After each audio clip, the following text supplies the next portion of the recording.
قبر کے اندر فائدہ دینے والی دو بہترین چیزوں میں سے ایک قرآن پاک ہے اور ایک صدقہ قبر ہی کے حوالے سے چند اور اعمال ہیں کہ جن کو بجا لانے سے انسان عذاب قبر سے بچ جاتا ہے۔ ان میں سے جو سب سے بڑے دو عمل ہیں، ایک ذکر اللہ یعنی قرآن پاک کی تلاوت اور ایک صدقہ۔ جس طرح سورہ ملک قبر والے کو مرغی کی طرح، جیسے مرغی اپنے بچوں کو آغوش میں لیتی ہے، سورہ ملک اپنے پڑھنے والے کو آغوش میں لے لیتا، بعین اسی طرح صدقہ بندے کو اپنی آغوش میں لے لیتا ہے۔ حتیٰ کہ بعض روایات اس بات کے اوپر دلالت کرتی ہیں کہ عذاب قبر کے اندر پہنچنے کی بھی کوشش کرتا ہے تو صدقہ ڈھال کی طرح سامنے آ جاتا ہے کہ اس کو عذاب نہ پہنچایا جائے۔ اللہ تعالیٰ اس نے مشکل اور مصیبت کے دنوں میں لوگوں کا پیٹ بھرا تھا۔ فَلَقْتَحَمَ الْعَقَبَةَ وَمَا أَدْرَاكَ مَا الْعَقَبَةُ فَكُّ رَقَبَةٍ۔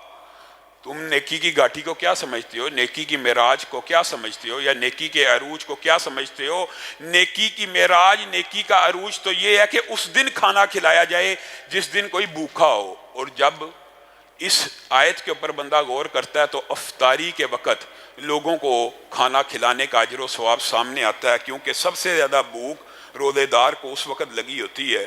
اور کیا روٹی کھلا دینے سے وہ روزے دار کے سارے اجر کو لے کے چلا جاتا ہے، اور روزے دار کا جو اپنا اجر ہے وہ روزے دار کا کم ہو جاتا ہے۔ نبی کریم صلی اللہ علیہ وسلم نے ارشاد فرمایا روزے دار کو بھی پورا اجر ملتا ہے، پورے کا پورا، اور جو کھانا کھلا رہا ہوتا ہے وہ بھی پورے کا پورا اجر لے جاتا ہے۔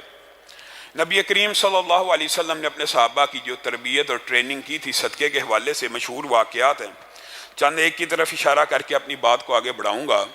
نبی کریم صلی اللہ علیہ وسلم نے غزوہ تبوک کے اندر آپ کو پتہ اعلان کیا تھا اسلام کمزور ہے، آج اسلام کو تمہارے مالوں کی ضرورت ہے۔ حضرت عمر نے یہ اعلان سن لیا اور کہنے لگے میں نے بڑی غور کیا، میں نے بڑا فکر کیا، اور میں نے سوچا آج اسلام کو اگر مال کی ضرورت ہے تو عمر سے آگے کوئی نہیں نکل سکے گا۔ آج عمر اپنی جائیداد کو دو حصوں میں تقسیم کرے گا، آدھا حصہ اپنے لیے، اپنے بیوی بچوں کے لیے ہمیشہ کی گزر بسر کے لیے رکھ لے گا، اور آدھا حصہ اسلام کے اوپر نچھاور کر دے گا۔ آدھا حصہ لے کے آئے، کہنے لگے اللہ کی قسم یہ وہ آخری دن تھا، یہ وہ آخری دن تھا جس دن عمر نے یہ خواہش کرنا چھوڑ دی کہ کبھی عمر ابو بکر سے بھی آگے نکل سکتا ہے۔ کیا دیکھا، ابو بکر اپنی کل جائیداد لے کے رسول اللہ کے سامنے بیٹھے ہیں، اور رسول اللہ پوچھتے ابو بکر کچھ چھوڑ کے بھی آیا یا نہیں؟ اللہ کے رسول گھر میں آپ کی محبت بھی موجود ہے، اللہ کے اوپر ایمان بھی موجود ہے، چھوڑنے کی اور کیا ضرورت ہے؟ سب کچھ جو کچھ تھا لے کے آگے ہوں۔ رسول اللہ صلی اللہ علیہ وسلم نے اس غزوے کے اوپر شدت سے اعلان کیا، کہا کون ہے جو 100 اونٹ اللہ کی بارگاہ میں دے گا؟ میں محمد صلی اللہ علیہ وسلم اس کو جنت کی بشارت دیتا ہوں۔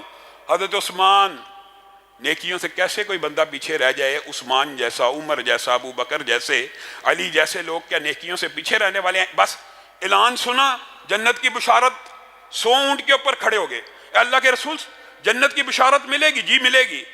میں عثمان 100 اونٹ دیتا ہوں۔ نبی کریم صلی اللہ علیہ وسلم نے کہا عثمان تیرے لیے جنت کی بشارت ہے، بیٹھ جا۔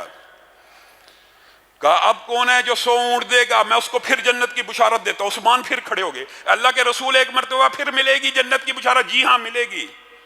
میں اللہ کے راستے میں 100 اور دیتا ہوں۔ نبی کریم نے کہا عثمان تیرے لیے جنت کی بشارت ہو، بیٹھ جا۔ 7 مرتبہ اعلان کیا، 7 مرتبہ کون ہے جو 100 اونٹ دے گا؟ ہر دفعہ حضرت عثمان کھڑے ہو گئے اور کہا اللہ کے رسول مجھے جنت کی بشارت دیجئے۔ 7ویں دفعہ رسول اللہ صلی اللہ علیہ وسلم کہنے لگے کت کت یا عثمان، بس کر ہے عثمان، بس کر ہے عثمان۔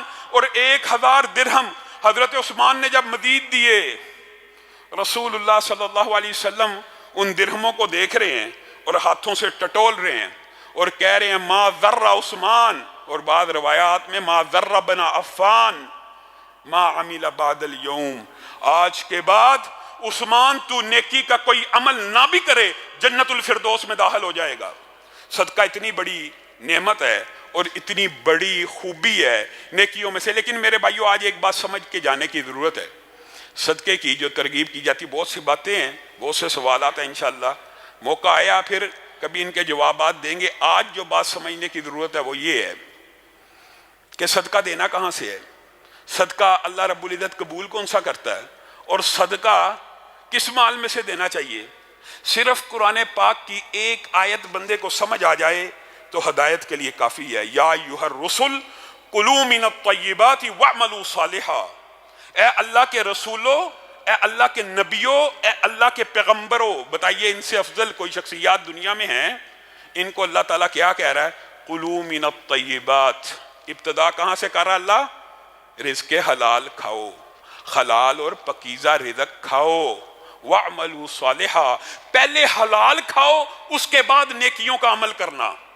اگر انبیاء اور رسولوں کے اوپر فرض یہ کیا گیا ہے کہ تم نے پہلے حلال کمانا ہے اور بعد میں نیک عمل کرنے ہیں، تو انسانوں کے لیے، مومنوں کے لیے یہ بات فرض نہیں ہے؟ یا ایھا الناس کلوا مما فی الارض حلالا طیبا، اے لوگو صرف حلال اور پاکیزہ چیزیں کھایا کرو۔ لوگوں کو کہا جاتا ہے جی بکرا ہی کھا رہے ہیں، مرغی کھا رہے ہیں، حلال ہے، اللہ کا نام لے کے کھا رہے ہیں۔ میرے بھائیو یہ بات بڑی اہم ہے اور سوچنے کی ضرورت ہے۔ کیا اسلام میں صرف شراب ہی حرام ہے؟ کیا خنزیر ہی حرام ہے؟ کیا رشوت، لوٹ کسوٹ، چوری، ڈکیتی، غصب، کسی سے جھوٹ بول کے مال کما کر لانے والے روپے سے آنے والا بکرا حرام نہیں ہے؟ صرف اسلام میں خنزیر اور شراب حرام نہیں ہے، حرام سے خریدا گیا بکرا بھی حرام ہے، حرام سے خریدی گئی مرغی بھی حرام ہے، حرام سے خریدی گئی سبزی بھی حرام ہے۔ یہ آپ کو کس نے مغالطہ ڈال دیا کہ اللہ رب العزت نے یہ جی حلال جانور ہیں، پکیدہ جانور ہیں؟ جانور تو پکیدہ ہیں، لیکن اللہ یہ بھی دیکھے گا کہ کمائی کا اسلوب اور طریقہ کیا استعمال کیا۔ کیا لوگوں کے ساتھ فراڈ لگا کے، لوگوں کو چکر دے کے، لوگوں کا مال ہڑپ کر کے، خانہ کعبہ کے چکر لگانے سے عبادات قبول ہو جائیں گی؟ لوگوں کو چکر دیے، لوگوں کا مال کھایا، لوگوں کا مال غصب کیا اور چل پڑے حاجی صاحب اور چل پڑے عمرہ کرنے۔ نبی کریم صلی اللہ علیہ وسلم نے بڑی وضاحت سے یہ بات بیان کر دی ہے۔ ابھی صرف ایک شک آپ کے سامنے رکھ رہا ہوں، اور یہ شک بھی سمجھ آ جائے تو ہدایت کے لیے کافی ہے۔ نبی کریم نے کہہ دیا انفاق فی سبیل اللہ اور صدقہ بھی اسی کا قبول ہے جو حلال اور پکیزہ مال میں سے اللہ کو عنایت کرتا ہے۔ نبی کریم صلی اللہ علیہ وسلم نے فرمایا اللہ پاک ہے اور اللہ رب العزت پکیزہ ہی چیزوں کو قبول کرتے ہیں۔ اللہ پاک ہیں اور پکیزہ چیزوں کو قبول کرتے ہیں۔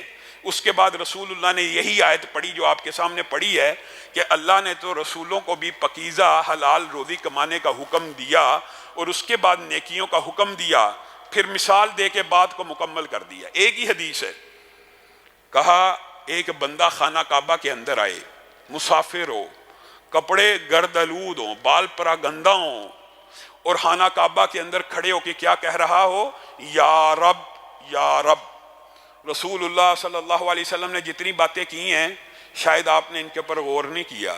رب ایک ایسی صفت ہے کہ جب یا رب کہہ کے کوئی پکارتا ہے تو اس وقت اللہ تعالیٰ یہ تمیز نہیں کرتا کہ پکارنے والا مسلمان ہے یا کافر ہے۔ اللہ یہ بھی تمیز نہیں کرتے اس وقت، کیونکہ اللہ رب ہیں، اللہ ہر ایک کی تربیت اور نشو و نما کرنے والے ہیں۔ اور آپ نے غور نہیں کیا کہ کافروں کے ناخن بھی بڑھتے ہیں، کافروں کے بال بھی بڑھتے ہیں، کافروں کا قد بھی بڑھتا ہے، کافر بھی رزق لیتے ہیں، کیونکہ اللہ رب ہے۔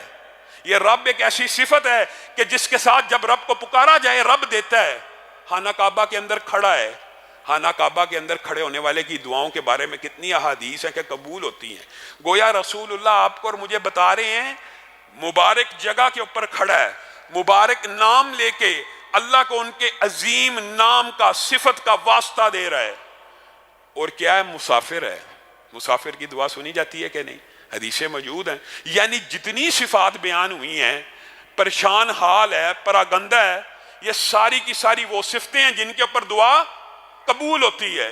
لیکن رسول اللہ صلی اللہ علیہ وسلم مجھے اور آپ کو کیا سمجھا رہے ہیں؟ وہ یا رب کہہ کے پکار رہا ہے، اس کی دعا کیسے سنی جائے گی؟ جب وہ یا رب کہتا ہے تو اللہ رب العزت بعض روایات کے اندر، اور مفہوم یہ ہے اس کو جواب دیا جاتا ہے تیری پکار کو کیسے سنا جائے اے بندے؟ تیرا کھانا بھی حرام کا، تیرا پینا بھی حرام کا، تیرا مال بھی حرام کا، جو لباس پہن کے آیا یہ بھی حرام کا ہے، اب تیری دعا نہیں سنی جا سکتی۔ بعض روایات کے اندر یہ الفاظ موجود ہیں، کچھ لوگ حلال کام بھی کرتے ہیں اور کچھ حرام کام بھی کرتے ہیں، یعنی مکس کاروبار چل رہا تھا، کچھ کام سودی ہے اور کچھ کام غیر سودی ہے۔ اس حوالے سے بھی بڑی ڈرنے کی ضرورت ہے۔ عجیب و غریب معاشرہ سود کو حلال سمجھ کے کھا رہے ہیں، سود کو حلال سمجھ کے کھا رہے ہیں، وہ سود کہ جو اللہ اور اس کے رسول سے جنگ ہے۔ آج مسلمان امت نے یہ جی سسٹم ہے، یہ جی بینکنگ نظام ہے، اس سے مفر نہیں ہے، کوئی چارہ کار ہی نہیں ہے، اس نظام کا وبال حکمرانوں کو ہوگا، یہ ہوگا، انہوں نے سسٹم بنایا ہوا، ہمارا کیا قصور ہے؟ ہر بندے کے اوپر انفرادی طور پہ حلال کمانا فرض ہے، ہر بندے کے اوپر انفرادی طور پہ فرض ہے۔ یہ کسی نے کہہ دیا کہ گورنمنٹ نے اگر بینک بنائے ہوئے ہیں تو بینک سودی کاروبار لازمی کرے گا، ہر حال میں کرے گا؟ یہ مغالطے ہیں، یہ اشکالات ہیں جو بندوں کو شیطان ڈالتا ہے، اور کس لیے ڈالتا ہے یہ بھی سمجھ لیجیے، اس لیے ڈالتا ہے کہ حرام کو حرام نہ سمجھا جائے۔ جب کوئی بندہ کسی حرام چیز کو حرام سمجھنا چھوڑ دیتا ہے تو یاد رکھیے بالعموم کی بات ہو رہی ہے، محدثین نے لکھا ہے اللہ تعالیٰ پھر اس کو توبہ کی بھی توفیق نہیں دیتے۔ توبہ کی توفیق کس کو ملتی ہے؟ جو کسی گناہ کو گناہ سمجھتا ہے۔ ایک بندہ موسیقی کو گناہ ہی نہیں سمجھ رہا، حلال سمجھ کے سن رہا ہے، کبھی توبہ کرے گا؟ ایک بندہ سود کو سمجھ ہی حلال رہا، توبہ کرے گا؟ نہیں کر سکتا۔ یہ اللہ اور اس کے رسول کے ساتھ جو جنگیں ہیں، یہ ان جنگوں کے اندر کیا تم جیت جاؤ گے؟ رسول اللہ صلی اللہ علیہ وسلم کے صحابہ، خود رسول اللہ صلی اللہ علیہ وسلم کا کیا کاروبار تھا؟ ابتدائے اسلام میں آپ کے سامنے سیرت کے باب میں تفصیلی طور پہ رکھا تھا، انبیاء نے بکریاں کیوں چرائیں؟ رسول اللہ صلی اللہ علیہ وسلم کے پاس ہم یہ سمجھتے ہیں کہ ہمارا ٹائم بڑا قیمتی ہے، نبیوں سے زیادہ کسی کا ٹائم قیمتی ہو سکتا ہے؟ سارے انبیاء نے بکریاں چرائی ہیں، سارے انبیاء نے۔ کیا حکمت ہے؟ اس کی کچھ حکمت ہے، ان میں سے ایک حکمت یہ بھی ہے کہ انبیاء کو بھی تجارت کرنے کا حکم ہے، اسی لیے رسول اللہ کبھی شام گئے، کبھی خدیجہ کا مال لے کے گئے۔ رسول اللہ صلی اللہ علیہ وسلم نے اپنی عملی زندگی سے ثابت کیا کہ پہلے حلال رزق کمانا ہے، پھر اللہ کی بارگاہ میں انفاق کرنا ہے۔ اور سفیان ثوری نے کہہ دیا، کتنے بڑے امام تھے سفیان ثوری، عجیب بات کہہ گئے، کہتے ہیں کہ وہ بندہ بہت بڑا جاہل ہے، اور وہ بندہ احمق ہے، اور وہ بندہ بے وقوف ہے جو یہ سمجھتا ہے کہ میں حرام کمائی میں سے خرچ کر کے اللہ کی خیر و برکتوں کو حاصل کر لوں گا، یا حرام مال خرچ کر کے اپنے پکیزہ مال کو پاک اور صاف کر لوں گا۔ وہ بے وقوف ہے۔ کیا مثال دی؟ کہنے لگے یہ ایسا ہی ہے، ایک بندہ اپنا میلا کپڑا دھونا چاہتا ہو، ایک بندہ اپنا میلا اور گندا کپڑا دھونا چاہتا ہو تو بجائے صابن کے اپنے پیشاب سے دھونا شروع کر دے۔ کیا پیشاب سے دھونے سے کپڑا پاک صاف ہو جائے گا؟ تو حرام مال دینے سے باقی مال حلال ہو جائے گا، اللہ قبول کر لے گا۔ اور جو بات میں کہہ رہا تھا کہ مکس کمانے والے، یہ حدیثیں، یہ روایتیں بھی موجود ہیں۔ نبی کریم صلی اللہ علیہ وسلم نے ارشاد فرمایا، ایک بندے نے عمدہ لباس پہنا، 10 درہم کا لباس پہنا، 9 درہم حلال کے ہیں، 1 درہم حرام کا ہے۔ جب تک اس کے بدن کے اوپر موجود ہے کوئی نفلی، کوئی فرضی عبادت قبول نہیں ہے۔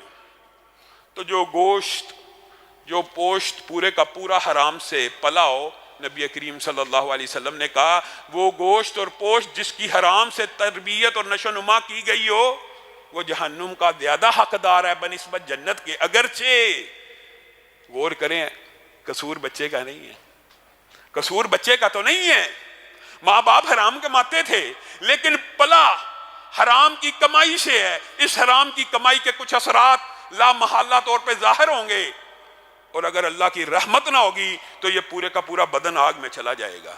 اور اللہ کی رحمت سے بعض لوگ محفوظ بھی ہو جائیں گے کہ ان بچوں کا تو قصور ہی نہیں تھا، ماں باپ نے حرام کھلا دیا، عقل اور شعور کی منزلیں طے ہوئیں تو عقل آئی کہ میرے ماں باپ حرام کماتے تھے، اب میں اس راستے پہ نہیں چلوں گا، تو انشاءاللہ وہ لوگ معاف کیے جائیں گے اور ان کو بخش دیا جائے گا۔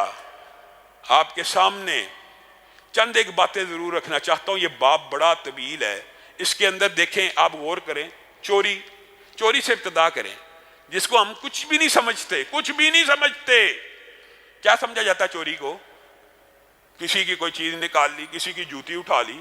مسجدوں کے بارے میں تو لوگوں نے لطیفے بنائے ہوئے ہیں کہ جب مسجد جاتے ہیں جوتی کوئی لے جاتا ہے، جس کو ہم بڑی معمولی سی چیز سمجھتے ہیں، لیکن اس سے بڑھتے بڑھتے بڑی چیزوں کی چوری بھی ہوتی ہے. یہ چوری جس کو میں اور آپ معمولی سمجھتے ہیں حرام کی ابھی ابتدائی شکل ہے, اس کے اوپر رسول اللہ نے کیسے بند باندھا.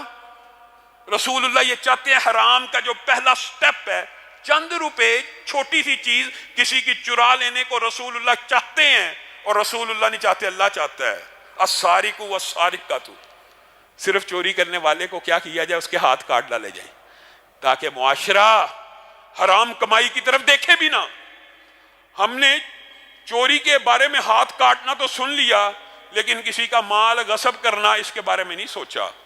کسی کا مال ہڑپ کر دینا, ڈاکو کی شریعت میں کیا سزا ہے, شریعت اسلامیہ میں ڈاکو کی کیا سزا ہے پتہ ہے نا, سزائے موت. ہاتھ اور پاؤں کاٹ کے جنگلوں میں پھینک دیا جائے. چور کی تو صرف ہاتھ کاٹنا ہے, اور جو بالجبر مال لوٹتا اس کو ڈاکو کہتے ہیں. اور اس کے بارے میں شریعت اسلامیہ کی جو سزا ہے, آپ کو علم ہے, ہاتھ پاؤں کاٹ کے یعنی سزائے موت دے دی جائے. جبری طور پہ گن پوائنٹ پہ مال لوٹنے والے کی سزا تو ہم یہ سمجھتے ہیں کہ سزائے موت ہے, لیکن بدماشی اور غنڈہ گردی سے بغیر گن پوائنٹ کے اپنے اثر رسوخ اور اپنی وجاہت سے اور اپنی شخصیت سے لوگوں کا مال کھا جانے والے کی کوئی سزا نہیں.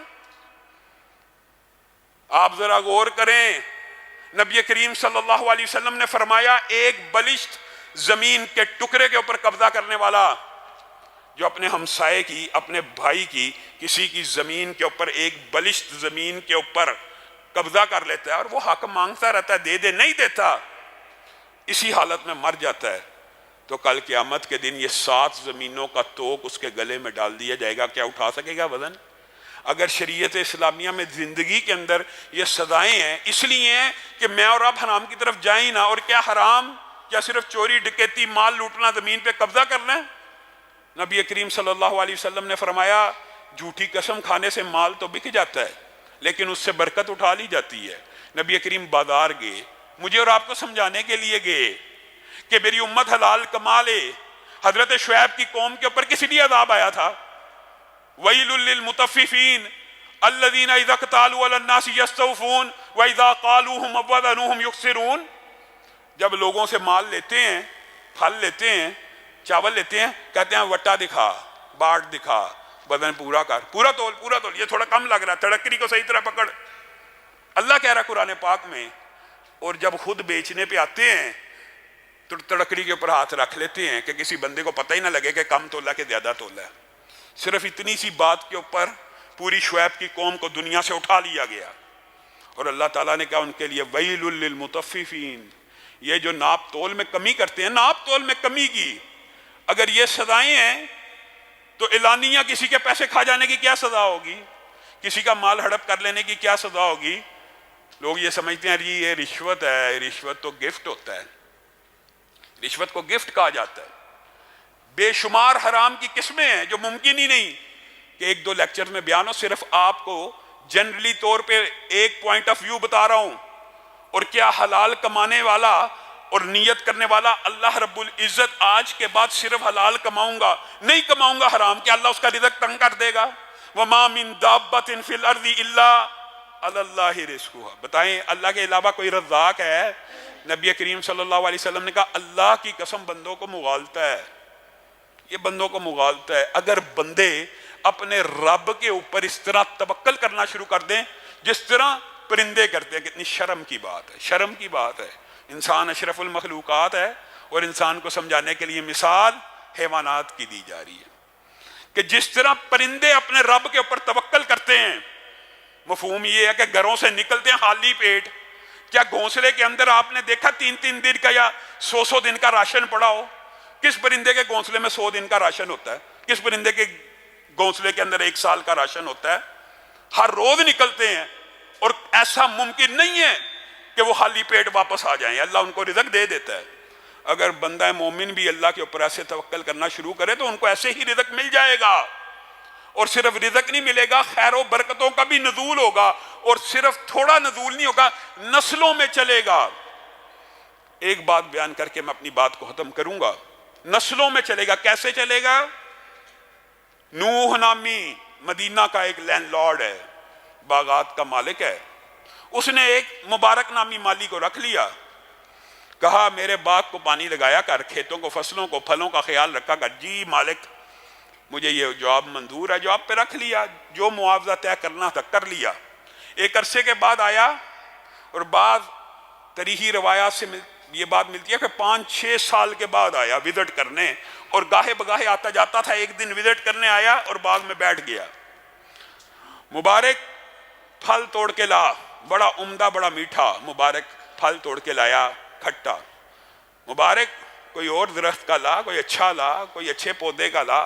پھر گیا، پھر کڑوا، پھر گیا، پھر گلا ہوا۔ اور تجھے 5-6 سال ہو گیا مالی رکھے ہوئے، تجھے یہی پتہ نہیں ہے کہ میٹھا کون سا ہے، کڑوا کون سا ہے، کھٹا کون سا ہے، میٹھا کون سا ہے، گلا ہوا کون سا ہے، خراب کون سا ہے، صحیح کون سا ہے؟ مالک میرے ساتھ جو بات طے ہوئی تھی وہ تو یہ تھی کہ آپ کے باغ کی نگرانی کرنی ہے، ان کو پانی دینا ہے۔ آپ نے مجھے پھل چکھنے کی اجازت کب دی تھی؟ آپ نے مجھے پھل چکھنے کی اجازت کب دی تھی جو مجھے پتا ہو کہ پھل میٹھا ہوتا ہے یا کڑوا ہوتا ہے؟ نوح کی آنکھوں میں آنسو آ گئے، اپنے گھر گیا، کہا بیٹی کیا تو چاہتی ہے کہ میری نظر میں اس وقت زمین کا جو سب سے ایماندار آدمی ہے، چاہے وہ جتنا مرضی غریب ہو، اس کے ساتھ تیری شادی کر دیا؟ جی بابا میں حاضر ہوں، جس کے ساتھ آپ چاہیں گے میں شادی کروں گی۔ بتائیے رزق حلال کمانے والوں کو کیا اللہ ضائع کر دیتا ہے؟ مبارک کی شادی اس عورت سے ہوئی، مبارک اسی نوح کا ملازم ہے، ملازم کے ساتھ بیٹی کی شادی کر دی۔ یہ حسن نیت سے کی ہوئی شادی کا رزلٹ کیا نکلا، نتیجہ کیا نکلا؟ ان کے گھر بیٹا پیدا ہوا، نام کیا رکھا؟ عبداللہ۔ اور یہ وہی عبداللہ بن مبارک ہیں۔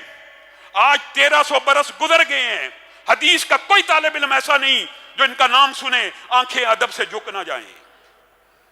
یہ وہ عبداللہ ابن مبارک ہیں۔ ان کے بھی بے شمار واقعات ہیں کہ کبھی موقع آیا تو انشاءاللہ ان کی سیرت کو بیان کریں گے۔ ایک واقعہ لیکن بیان کرتا ہوں جو رزق حلال کے حوالے سے ہے۔ عبداللہ ابن مبارک اتنا بڑا مقام و مرتبہ کہ ہمسایہ اپنا گھر بیچنے کے لیے ڈبل قیمت مانگتا۔ لوگ پوچھتے ہیں کیوں ڈبل مانگ رہے ہو؟ کہا ایک قیمت گھر کی ہے اور ایک قیمت عبداللہ ابن مبارک کی ہمسائیگی کی ہے۔ اتنا بڑا محدث ہے، فوت ہو گئے۔ شاگرد کو خواب آئی، عبداللہ ابن مبارک جنت میں بیٹھے ہوئے ہیں، میوے کھا رہے ہیں۔ شاگرد نے پوچھا کیا معاملہ ہوا؟ کہا بہت اچھا گزر گیا، اللہ تعالیٰ نے بڑی اعلیٰ جنت دی، لیکن میں تجھے ایک بات بتلاؤں، یہ بات سمجھنے کی ضرورت ہے، میں تجھے ایک بات بتلاؤں۔ جی ہاں، وہ جو میرے سامنے لوہار رہتا تھا نا، لوہار، وہ جو سامنے میرے گھر کے رہتا تھا ایک لوہار، اللہ تعالیٰ نے جنت میں اس کو میرے سے ایک درجہ اوپر بٹھایا ہوا ہے۔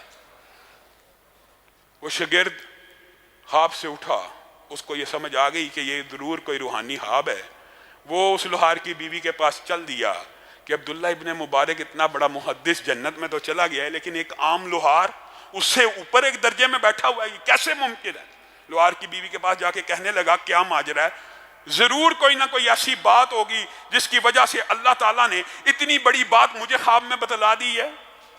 کہا زیادہ تو میں نہیں جانتی، لیکن یہ بات ہے عبداللہ ابن مبارک جب رات کو قرآن پاک پڑھ رہے ہوتے تھے، حدیثیں سنا رہے ہوتے تھے، حدیثیں سیکھ رہے ہوتے تھے، تو وہ لوہار اپنا کام کرتے ہوئے اللہ سے یہ دعا کیا کرتا تھا، اللہ رزق کی تنگی کی وجہ سے پریشان ہوں، اگر تو مجھے رزق حلال وافر دے دے تو میں عبداللہ ابن مبارک کی طرح قرآن پڑھا کروں گا، میں عبداللہ ابن مبارک کی طرح حدیث پڑھا کروں گا۔ اللہ نے موقع نہ دیا لیکن یہ رزق حلال کماتا رہا۔ بیوی نے کہا دوسری جو نیکی مجھے یاد پڑتی ہے کہ حرام نہیں تھا کھاتا، اللہ کا اتنا خوف رکھتا تھا کہ جس وقت اذان ہوتی تھی اس نے اپنے اوپر فرض کیا ہوا تھا کہ جیسے ہی اذان کا اللہ اکبر شروع ہوا اپنے کاروبار کو ترک کر دینا ہے، کیونکہ اس وقت یہ کاروبار کرنے کو بھی حرام سمجھتا تھا، ویسے غریب تھا۔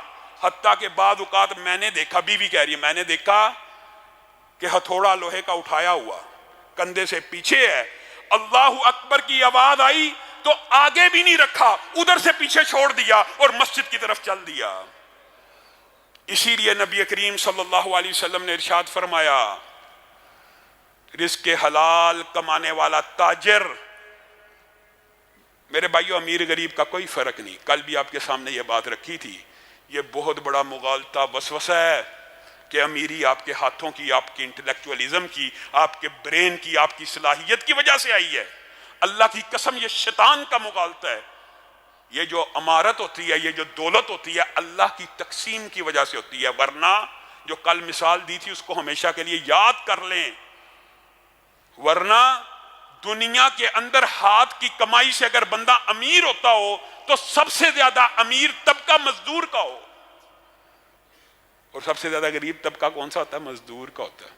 اسی لیے نبی کریم صلی اللہ علیہ وسلم نے امیر اور غریب کے فرق کو ختم کر کے یہ بات سمجھائی ہے کہ ایماندار تاجر امیر ہو یا غریب ہو، نبی کریم صلی اللہ علیہ وسلم نے کہہ دیا جو کہہ دیا اس کے اوپر تیرا اور میرا ایمان ہے، بلکہ یقین ہے۔ اور وہ کتنی عظمت کی بات کہہ دی۔ نبی کریم صلی اللہ علیہ وسلم نے کہا ایماندار تاجر کل قیامت کے دن اٹھایا جائے گا، کس کے ساتھ؟ انبیاء کے ساتھ، شہداء کے ساتھ، صدیقین کے ساتھ اٹھایا جائے گا۔ صرف ایماندار تاجر، صرف رزق حلال کمانے والا۔ اگر ایک لوہار ابن مبارک سے اوپر جا سکتا ہے، آپ کو کس نے وسوسہ ڈالا؟ ہاں میرے بھائیو، اعمال کی قبولیت کی ایک شرط یہ بھی ہے، شرائط زیادہ ہیں، میں نے کہا تھا صرف ایک جز بیان کر رہا ہوں۔ شرائط زیادہ ہے اعمال کی قبولیت کی۔ عمل اس وقت تک قابل قبول نہیں جب تک توحید نہ ہو، عمل اس وقت تک قابل قبول نہیں جب تک رسول اللہ کی مہر نہ ہو، اور تیسری بات یہ بھی ہے کہ عمل اس وقت تک بھی قابل قبول نہیں جب تک ریا ہو، اور چوتھی بات یہ ہے، اور اس کے علاوہ بھی چند شرائط ہیں، عمل اس وقت تک بھی قابل قبول نہیں جب تک رزق حلال کمائی نہ ہو، نہیں قبول۔ آج جو بھی جھوٹ بول کر، دھوکہ دے کر کسی بھی قسم کا کسی کا مال ہڑپ کر چکا ہے، آج رمضان آ گیا ہے، اگر اس مہینے میں ارادہ نہیں کرنا ساری زندگی حرام چھوڑ دوں گا، ساری زندگی اللہ حلال چھوڑ دیا ہے، پانی چھوڑ دیا، اللہ آج رمضان اگر آ گیا، آج میں نیت اور ارادہ کر کے جاتا ہوں۔ میرے بھائیو صرف نیت اور ارادہ آپ نے کرنا ہے، اللہ کی قسم مدد آسمانوں سے نازل ہوتی ہے۔ رسول اللہ نے کہا جو بندہ اللہ کی طرف ایک قدم بھی چلتا ہے اللہ دوڑتا ہوا آتا ہے، ایک ہاتھ چلتا ہے اللہ پورا ایک گز آتا ہے۔ کس نے وسوسہ ڈال دیا؟ رسول اللہ کی حدیثیں نہیں سنی؟ ہو سکتا کسی کے دین میں اشکال ہو، یہ دھوکہ ہے شیطان کا کہ اگر میں نے حرام چھوڑ دیا، اگر میں نے رزق حلال صرف میں غریب ہو جاؤں گا۔ اس سے بڑا شیطان خبیث نے کوئی تجھے مغالطہ نہیں دیا۔ حضرت علی نے خود یہ بات بیان کر دی ہے، اور یہ تقدیر کے باب میں سے ہے۔ یوم کتابت تقدیر میں آپ کا اور میرا جتنا رزق لکھا ہوا ہے، اللہ کی قسم آپ جتنی مرضی محنت کر لیں اس سے زیادہ نہیں کما سکتے، اور قسم کھا کے پھر یہی بات ہے، اور آپ کی مرضی ہے وہ لکھا ہوا رزق حلال طریقے سے کمائیں یا حرام سے کمائیں، آپ کی مرضی ہے۔ حضرت علی نماز پڑھنے کے لیے داخل ہوئے، گھوڑے کے اوپر زین موجود ہے، ارادہ کیا جب میں نماز پڑھ کے باہر نکلوں گا تو جس بندے کو میں کہہ کے آیا ہوں کہ زین کی اور گھوڑے کی حفاظت کریں اس کو 3 درہم دوں گا۔ نماز کے اندر ارادہ کر رہے ہیں، اس کو 3 درہم دوں گا۔ باہر آئے، گھوڑے پہ زین موجود نہیں، بندہ بھی غائب۔ کچھ دور گئے، دکان کے اوپر زین لٹکی ہوئی ہے، جا کے پوچھا کیا ماجرا؟ زین تو میری تھی، چوری ہو گئی۔ کہا ابھی ایک بندہ آیا تھا 3 درہم کی بیچ کے چلا گیا ہے۔ بات سمجھ نہیں آئی شاید۔ حضرت علی نے حلال طریقے سے 3 درہم دینے تھے، گویا اللہ رب العزت نے وقت بھی لکھا تھا کہ اتنے بج کے اتنے منٹ پہ اس بندے کو 3 درہم ملنے ہیں۔ بندے کی مرضی ہے، حرام طریقے سے لے لے یا حلال طریقے سے لے لے، میری اور آپ کی مرضی ہے۔ جب اللہ نے لکھ دیا ہے کہ رزق اتنا ہی ملنا ہے، تو جو مرضی چلاکی ہوشیاری کر لے، اللہ کی قسم اگر نہ بھی کرے گا حلال طریقے سے مل جائے گا۔ ارادہ کر لیجئے، اللہ رمضان آ گیا، جو معاملات ہیں سب کو سیدھا کر لیں گے، اور آج کے بعد صرف اپنے پیٹ میں، اپنے بچوں کے پیٹ میں، یہ بچوں کے ساتھ ظلم ہے، ان کے پیٹ میں حرام نوالا ڈالا جائے، اپنے اور اپنے بچوں کے پیٹ میں حلال روزی ڈلوائیں گے۔ اللہ رب العزت ہم سب کو رزق حلال فراہ نصیب فرمائے، اللہ ہم سب کو رزق حلال فراہ نصیب فرمائے۔